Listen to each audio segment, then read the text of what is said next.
Aja ngenyek wong ra duwe. Aja ngenyek wong bodoh. Aja pengajian ini berjalan lancar gara-gara wong sing bodoh-bodoh kuwi mau. Gara-gara sing wong ra duwe-duwe kuwi mau. Lho nek wong ra duwe kan dikongkon apa wae mangkat kono to kursi nata. Kon masang dopo-dopo, gelem Pak Lurah parek masang dopo. Ya.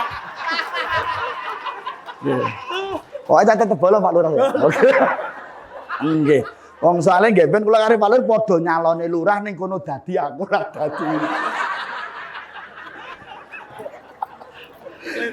Leteng sak leteng. Mur beda nasib mau. Neng anu Pak Lurah, pemene kula nggih ben dadi ya sok ora iso ngisi pengajian ngene iki. Ya nek kon ngisi ngene iki mesti peka wong keciliken. Urip neng masyarakat kaya tangan loro niki, Pak. Kepada siapapun dia akan memberikan kebaikan dengan tidak memandang latar belakangnya. Halo? Nggon sing pejabat yo diparani. Betul?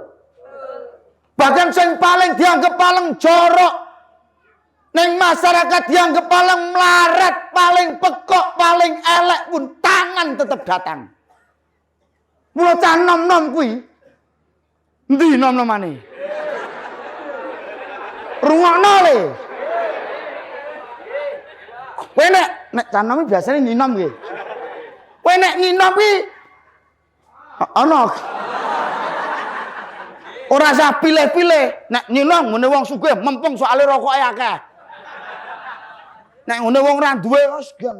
Wah, ngono ki lho. Maksud kula paham nggih. Dadi mbok kaya tangan iki lho.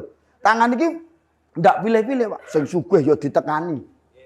Pejabat yo dibantu. Dibantu nek pas butuh. Nggih to nggih. Saya.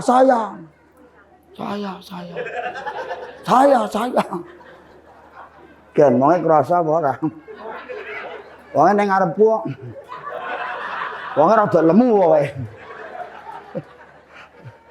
Lah nggih wong gen wong sak anak kowe mbok gen. Bapake boloku. Iki Pak Budi iki tak persis ini.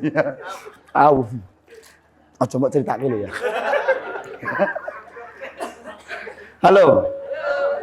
Bahkan terhadap siapapun tangan ini tidak pernah menolak kebaikan Bapak Ibu.